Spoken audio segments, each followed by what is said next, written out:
परम आदरणीय, परम वंदनीय, परम पूजनीय 2400 तीर्थंकर भगवान, पंच परमेष्ठी भगवान तथा ज्ञानी, ध्यानी, त्यागी, तपस्वी समस्त ऊर्जा पुरुषों के साथ दादा गुरुदेव, आचार्य भगवान तपसी जी महाराज साहब, माता जी महाराज साहब आदि उपकारी चरणों में हम सब अत्यंत भाव भक्ति के साथ वंदन नमस्कार अर्पित करेंगे।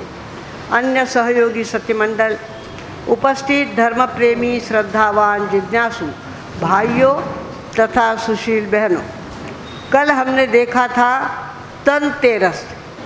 धनतेरस कैसी होती है, कौन सी श्रेष्ठ औषधि होती है, कौन सा श्रेष्ठ खाद्य होता है, कौन सी श्रेष्ठ संपत्ति होती है, सारा तन के ऊपर आधारित कल का विषय था। आज आई है मन चौदस। आज क्या है? मन चौदस।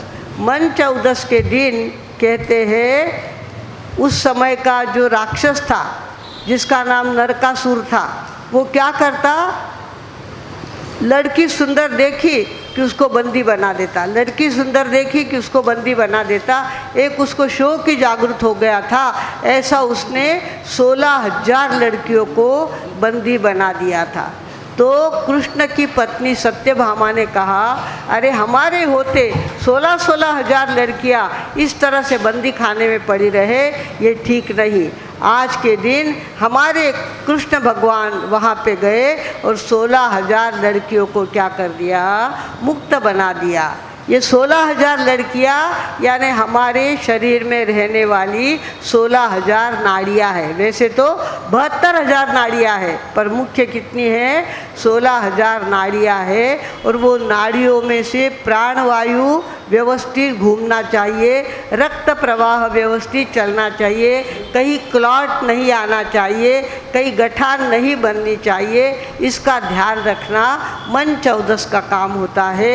आज के दिन मनुष्य अगर संकल्प करे कि मुझे सवेरे प्राणायाम करना है, व्यायाम करना है, घूम के आना है, तो देखते देखते उसकी सारी नाड़ियाँ स्वच्छ हो सकती है, निर्मल हो सकती है और ब्लड प्रवाह, रक्त प्रवाह व्यवस्थित चलने लगता है। भगवानों, इस तरह से 16,000 लड़कियों का प्रतीक किसको बनाया? 16,000 नाड़ियों का। इस तरह से हमारे यहाँ पे मन हमको मिला है, हमको मन मिला है, उसकी कीमत नहीं लगती। बैठे बैठे कुछ भी विचार करते बैठे रहते हैं, हम मन का चाहे जैसा उपयोग करते हैं। वास्तव में देखा जाए मन बड़ी मुश्किल से मिला है हमको। हम एकेंद्रिय जीव थे, तब मन हमारे पास नहीं था। बेंद्रिय पने में तेंद्रिय चौरेंद्रिय तक इस जीव के पास मन नहीं था, और मन मिला तो कब मिला? सन्नी पंचेंद्रिय मनुष्य बने तब हमारे पास मन आया है। इस मन को कैसे चलाना, ये आज के 14 का खास उपदेश है। भगवानों, मन गलत भी चलाया जा सकता है, अच्छा भी चलाया जा सकता है। एक होता है कंबोजी घोड़ा और एक होता है प्रजापति का घोड़ा, जिसको गधा कहते हैं। दोनों है, पर दोनों में फर्क है कि नहीं?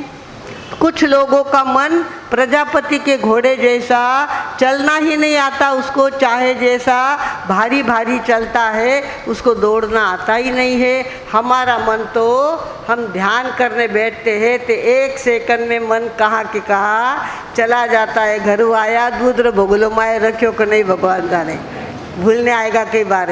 इस तरह से हमारा मन तो कहीं न कहीं चला जाता है। भगवानों, इस मन को साधना हमारी ज़िंदगी का बहुत बड़ा काम है।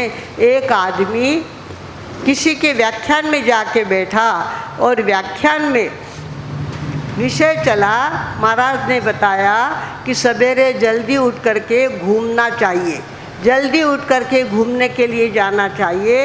इसे उठा ही नहीं जाता था, और उठता तो वापस सोने की इच्छा होती थी। इसके लिए उसको वो उपदेश बहुत लागू हुआ। वो उसको जाग आई कि उठ करके खड़ा हो जाता, और खड़ा होते ही कपड़े पहनकर घूमने के लिए चला जाता। जाते जाते धीरे धीरे गांव के बाहर टेकड़ी के पास वो जाने लगा। टेकड़ी के पास जाने के बाद टेकड़ी चढ़ने लग गया, और टेकड़ी के टोक के ऊपर जा कर के खड़ा हो जाता और वहाँ प्राणायाम करके आता। इस तरह से उसकी रोज़ की आदत लग गई। कहते भला हो उन महाराज का जो मेरे ज़िंदगी की लाइन लगा दी। इस तरह से वो रोज़ टेकरी के ऊपर जाता। एक दिन वो टेकरी के ऊपर चढ़ा था, सवेरे सवेरे जाता, सूर्योदय से पहले ही चला जाता वो, और सवेरे सवेरे अंधेरे अंधेरे में उसको घुंघरू की आवाज़ आई। क्या आवाज़ आई? घुंघरू की आवाज़ आई। उसने देखा ऐसे जंगल में वीराने में, हमारे गांव में तो कोई घुंघरू पहन करके लेडी चलती नहीं है, हमारे गांव का तो ये रिवाज नहीं है घुंघरू पहनने का, किसके घुंघरू की आवाज़ आ रही है? तब तक तो उसने देखा सामने एक सुंदर दिव्य शक्ति खड़ी है। दिव्य शक्ति ऐसी खड़ी है, देखो तो आंखें दीप जाए, ऐसी खड़ी। उसने हिम्मत से पूछा, देवी जी आप कौन हो? मैं आपको पहचानता नहीं हूँ, मैंने आपको कभी देखा नहीं है। उसने कहा बेटा मुझे क्षमा कहते हैं। क्या कहा? मेरा नाम क्षमा है। और आप कहाँ रहती हो? मैं मनुष्य के मस्तिष्क में रहती हूँ। मनुष्य के मस्तिष्क में रहते हो? ओहो, आज तक मैंने क्षमा का नाम सुना था, पर क्षमा नाम की देवी को कभी देखा नहीं था। आपने मुझे दर्शन दिए, मैं आपका बहुत ज़्यादा आभारी हूँ। देखते देखते वो देवी तो अंतर्धान हो गई, और देखते देखते धम धम धम धम उस पहाड़ी पे आवाज़ आने लग गया। उसने देखा ये क्या है, बहुत बड़े बड़े पैर पहाड़ी के ऊपर पड़ रहे हैं, ऐसा क्या हो गया है? वो देखता है, आँख खोलता है तो देखता है सामने इतना हाइट बॉडी वाला राक्षस खड़ा है। अरे बाप रे, आप कौन हो? मैं आपको जानता नहीं। मूर्ख, मुझे नहीं जानता, मैं क्रोध हूँ। क्या कहा? मैं क्रोध हूँ। आप कहाँ रहते हो? मैं मनुष्य के मस्तिष्क में रहता हूँ। मनुष्य के मस्तिष्क में तो अभी क्षमा नाम की देवी ने कहा था कि मैं उनके मस्तिष्क में रहती हूँ, और आप बोले वो आगवाड़े के दरवाजे से आती होगी, मैं पिछवाड़े के दरवाजे से ऐसा जाता हूँ कि क्षमा नाम की देवी कहाँ रफू चक्कर हो गई पता भी नहीं लगता। देखिए आपको जब गुस्सा आता है, क्षमा वमा की बात आपको पसंद आती नहीं। अभी तो गुस्सा करना है, अभी तो रीस निकालना है, कुछ भी हो मैं तो इतना बोले बिना नहीं रहूँगा। अगवाड़े के दरवाजे से जैसे क्रोध अंतर घुसता है तो क्षमा नाम की देवी कहीं भी चली जाती है। भगवानों, हमारे जिन शासन में संवत्सरी के दूसरे दिन विश्व मैत्री का दिन मनाया जाता है, और उस दिन खास क्षमा देना और क्षमा लेना, जिसके साथ खास विरोध है उससे माफ़ी मांगना, और जिसके साथ खास हमारा मतभेद है उसके सामने बात करना। इस तरह से क्षमा की साधना हमारे जिन शासन में बताइए भगवानों। और हमें चाहिए कि हम क्षमा रूपी देवी को दिवाली के दिनों में अपने पास से ना जाने दे, और क्रोध रूपी राक्षस को हमारे पास नहीं आने दे। दिवाली के दिन कहे तो दुकानें भी इतनी ज़ोरदार चलती है, और घर में भी इतना ज़्यादा काम होता है, उसमें कुछ न कुछ गलतियाँ हो जाती है। छोटी सी किसी की गलती हुई कि गुस्सा कर दिया, अरे गुस्सा कर दिया, सारा दिन खराब कर दिया।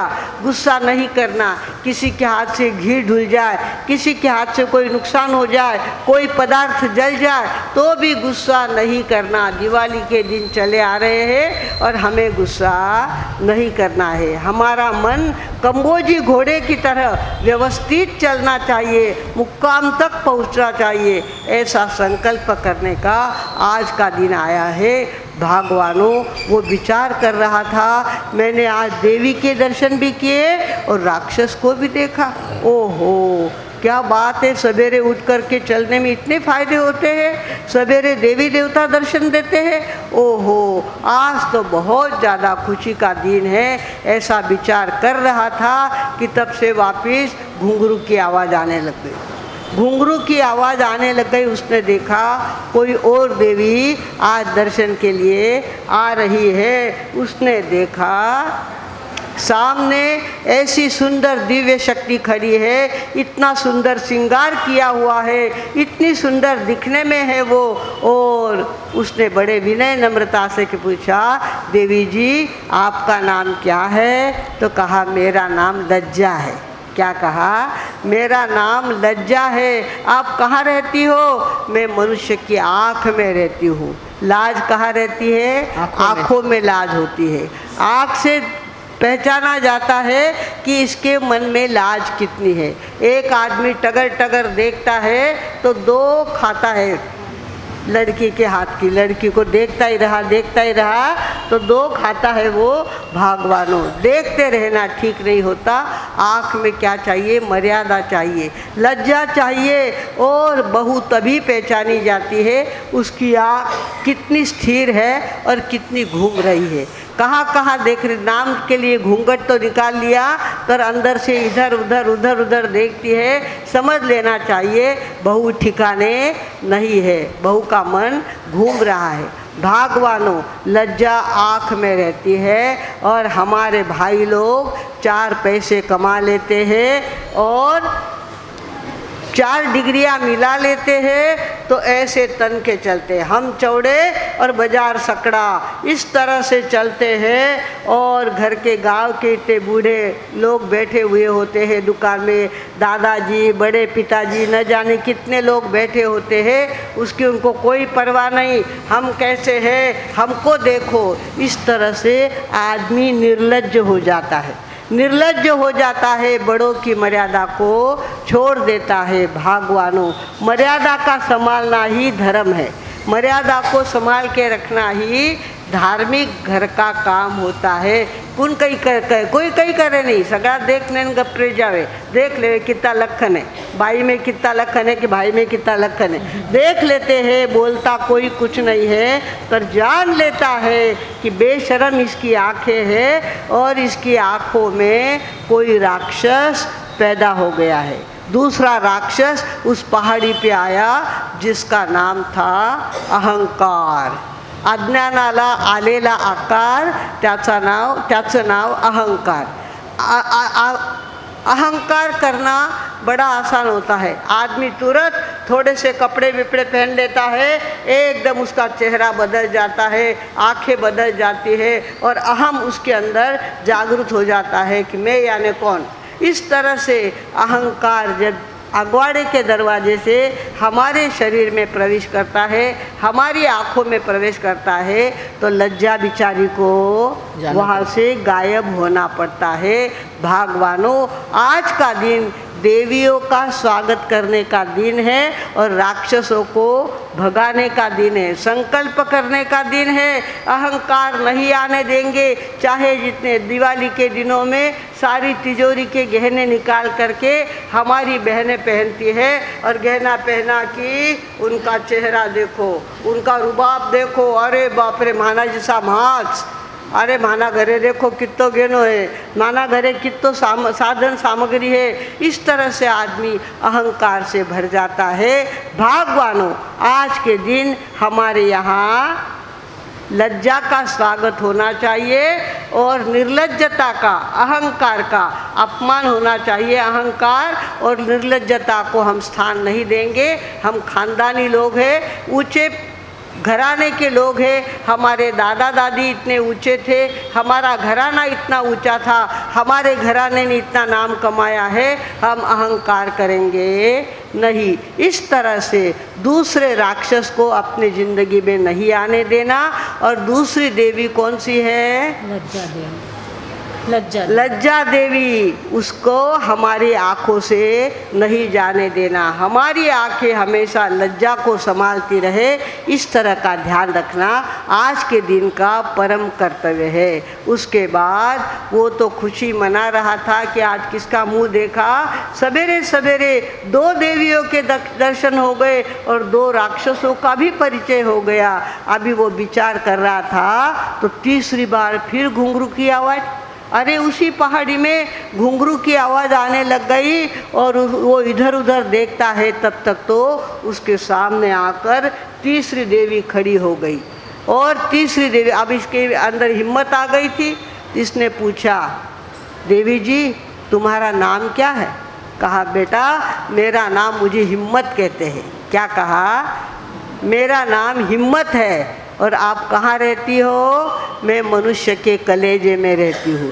हृदय में रहती हूँ। ओहो, तो आप कलेजे में रहते हो और आपका स्थान कलेजा है, हृदय है। ओहो, तब तक तो धम धम करता हुआ राक्षस वहाँ पे आ गया और उसने कहा, काहे की देवी, काहे की हिम्मत, हम जब चले जाते हैं किसी की कोई चलती नहीं है, सब राज हमारा होता है। मेरा नाम भय है और मैं मनुष्य के हृदय में जा कर के बैठता हूँ। मेरा नाम क्या है?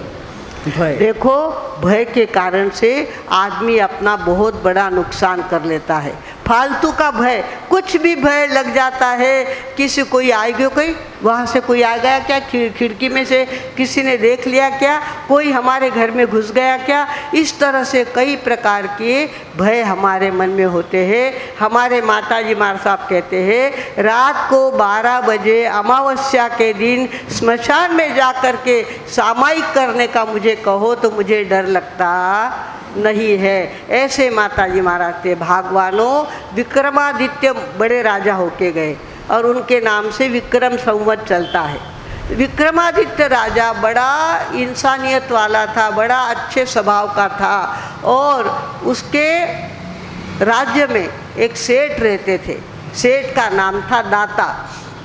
सेठ का नाम क्या था? दाता सेठ था। उसने उस जमाने के 7 लाख का बंगला खरीदा था।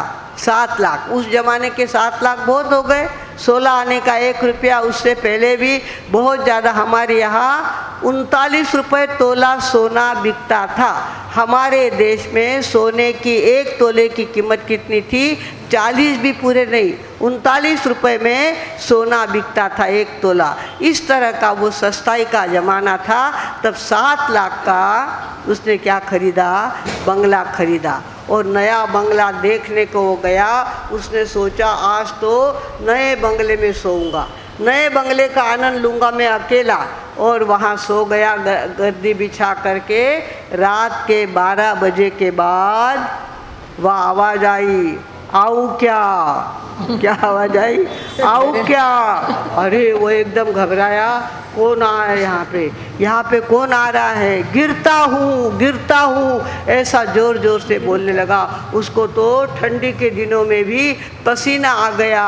उसने कहा, अपन तो मरे, 7 लाख रुपए का खर्चा किया और ये भूत पीछे यहाँ पड़ा है, वो कहता है आओ क्या और गिरता हूँ क्या, अब क्या करूँ मैं? अब उसने तो रात भर तो नींद आई नहीं उसको।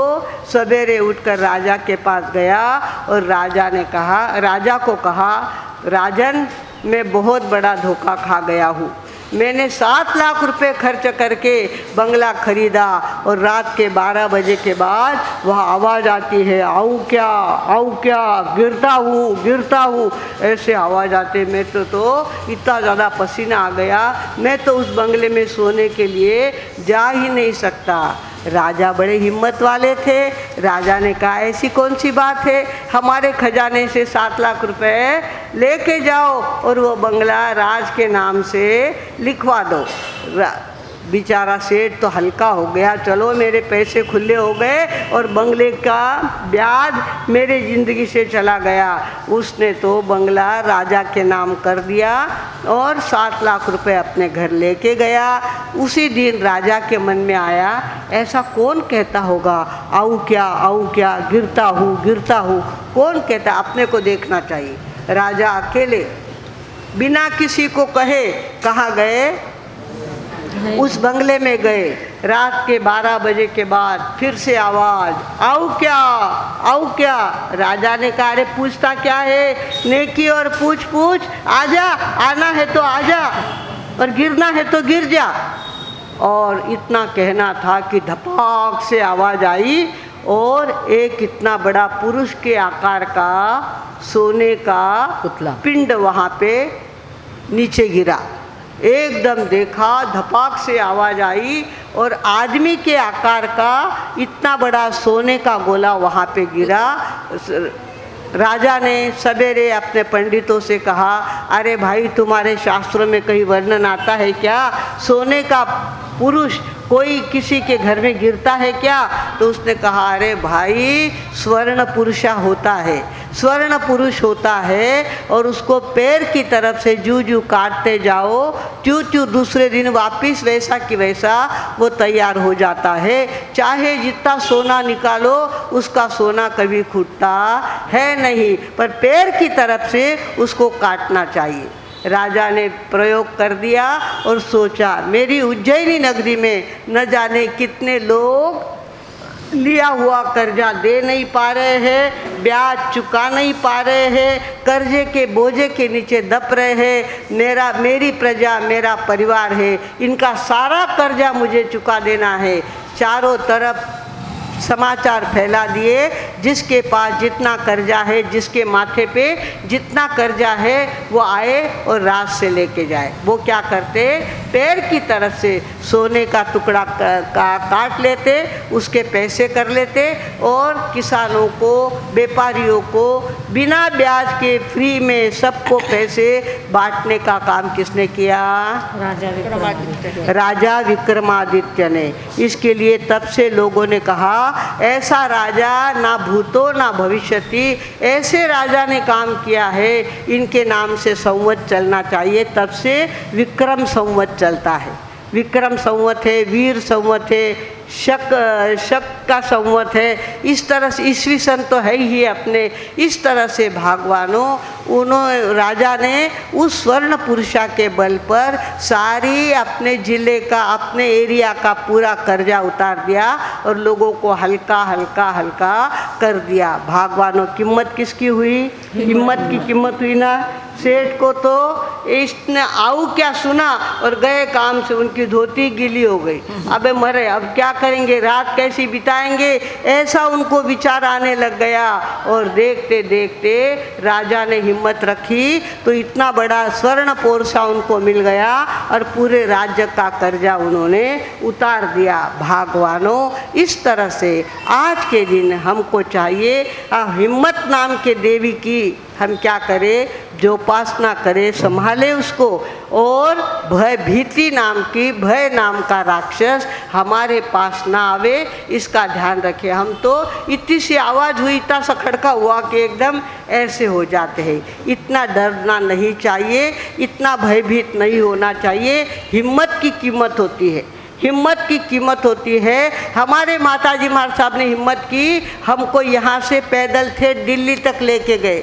रास्ते में सगा सूना सूना रास्ता आता था और हम चारों छोटे, मैं, अरुण प्रभा जी, मधुस्मिता जी, मंगल प्रभा जी, चारों हम छोटे छोटे और माताजी महाराज साहब एक थे। और इतना सूना रास्ता होता था, पर वो कहते थे मारा नौकार मारा कने है, मैंने किरो डर नहीं वाटे, कहीं नहीं उनार, आपला साथे कहीं नहीं उनार। हमको डाकुओं के एरिया में धौलपुर के पास डाकू माधव सिंह आदि बड़े बड़े डाकू रहते थे और उनका एरिया था। लोगों ने कहा, धौलपुर हम गए, लोगों ने कहा इधर से जाएंगे तो नज़दीक पड़ेगा डाकुओं के एरिए से और उधर से जाएंगे तो दूर पड़ेगा। माताजी महाराज साहब ने कहा नज़दीक के रास्ते से जाना है। कौन डाकू मिलेगा, एक आध डाकू मिल गया तो सुधर जाएगा, कुछ भी होगा, अपने को डाकुओं के एरिए से जाना। डाकुओं के एरिए से हमको लेके गए, हम तो धूज रहे थे भाई, कोई दिशो तो कोई आगो डाकू समोर तो कई करा, अरे कच नहीं, आपला नौकार आपला साथे, कोई कैस नहीं करे। और वह ग्राम पंचायती के छोटे से कमरे में हमको उतरने की जगह मिली। पूरा जंगल का वातावरण था। हम काफ़ी देर तक जागते रहे और माताजी मारसान कहते सगड़ा सुई जाओ, मैं आठे मारी स्वाध्याय करती बैठी रेउला। इस तरह से उन्होंने स्वाध्याय किया। सवेरे जब हमको जाग आई, हमने कहा भाई मार साहब कोई आयो तो कही, कोई आयो तो कही, कोई आयो नहीं, कोई गयो नहीं, काई हुयो नहीं, चालो अपना कपड़ा बांधो और आगलो व्यवहार करा। इस तरह से माताजी मार साहब में हिम्मत थी। और हिम्मत थी तो एक घर से 14 लड़कियों को दीक्षा दी है उन्होंने। 14 लड़कियों को दीक्षा देना बच्चों का खेल नहीं है, पर माताजी मार साहब तैयार करने में एक्सपर्ट थे और गुरुदेव दीक्षा देने में एक्सपर्ट थे।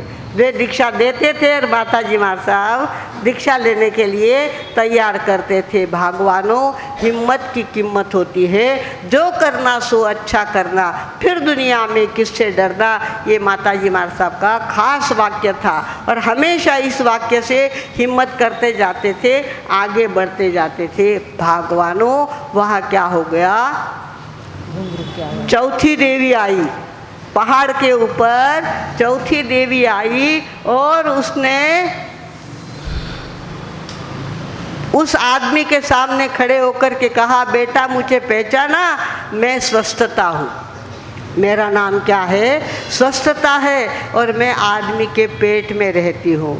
भगवानों, दिवाली के दिन आ रहे हैं, पेट घर का है, फरार तो बाहर का डब्बे का धन है, पर पेट आपके घर का है। कितो खावनो, कितो नहीं खावनो, कितनी करंजा खावनी, कितनी सेवा खावनी, कितनी चरकी मिट्टी खावनी, उससे मुंडा ने चोखो लागे, जीभ ने चोखो लागे म्हणून खावता गया, પછી उरो त्रास जीव ने भोगना पड़े। इसके लिए हमें चाहिए, कहा स्वस्थता नाम की देवी का हम क्या करें, स्वागत करें, और रोग नाम के राक्षस को अपने जिंदगी में नहीं आने दे। इस प्रकार 4 राक्षस और 4 देवियाँ। 4 राक्षस में पहला राक्षस कौन सा है, क्रोध, दूसरा अहंकार, तीसरा भय, और चौथा रोग। ये 4 राक्षस है। और 4 देवियाँ कौन सी है, पहली है क्षमा, दूसरी है लज्जा, तीसरी है हिम्मत, और चौथी है स्वस्थता। 4 देवियों का स्वागत आज के दिन करो, और 4 राक्षसों को अपने जिंदगी में मत आने दो। इतना भी संकल्प किया तो हमारी दिवाली सार्थक हो सकती है। भगवानों, दिवाली आई यानी सिर्फ झाड़झूड़ करना और फरार करना, इतना ही काम नहीं होता है। अंतर की प्रेरणा लेकर अपने आप को बैलेंस में लाना, ये ज़िंदगी का बहुत बड़ा काम होता है। और वो काम जिसके घर में होता है, वो घर आबाद ही आबाद होता है, हर तरह से समृद्ध होता है। भगवानों, आज के दिन मन चौदस का हमने चिंतन किया है, मन चौदस को हमने देखा है, दिवाली के दिन चले आ रहे हैं, इसके लिए हमको गौतम भक्ति भी करनी है। और उसके साथ साथ आज हमारे हॉल के अंदर गौतम भक्ति के कलश आए हुए हैं। कलश आपको अपने लब्धि के कलश, गौतम लब्धि के कलश है। और इस कलश को जो घर में ले जाता है, उसकी घर की समृद्धि बढ़ती है। और वो कलश गुप्त दान के रूप में काम में आता है। जिनको दान दिया है, ना उनको फोटो खींचा जाता है, ना उनकी एडवर्टाइज की जाती है, उनको गुप्त रूप से दान दिया जाता है। धुलिया की श्री मार की लड़की थी और उसके पिता एक्सीडेंट में गुजर गए थे, घर एकदम नीचे आ गया था। सारे हमारे गौतम लब्धि वालों ने उसकी पढ़ाई करी, और वो कहते नहीं थकती, अगर आप लोग नहीं होते तो मैं अनपढ़ रह जाती। मेरी पढ़ाई किसने की है, गौतम लब्धि ने। गौतम लब्धि वालों ने ये पढ़ाई की है। भगवानों, आपका दान, गुप्त दान किसी के पढ़ाई में काम आएगा, किसी के बीमारी में काम आएगा, किसी अड़चन में काम आएगा। आपको चाहिए दिवाली के दिनों में देना जो सीखता है, उसका 12 महीने भरते ही रहता है, आते ही रहता है, आता ही रहता है। कहाँ से आया पता नहीं चलता, इनकम के सोर्स चालू हो जाते हैं। आज का दिन देने का दिन है। गौतम लब्धि के कलशों में पहले की बात, कलश अपने घर ले जाना ना भूले। जिनके घर में है वो ठीक है, जिनके घर में अब तक नहीं कलश गया है, उनको कलश ले जाना है। और अपनी तरफ से, अपने बच्चों के हाथ से उसमें रोज का थोड़ा थोड़ा दान डालते रहेंगे तो थेंबे थेंबे तले साचे। इस तरह से हमारे यहाँ पर संपत्ति इकट्ठी होगी और समाज के वो काम आएगी। इस तरह से आज का दिन हम भी सफल बनाएंगे।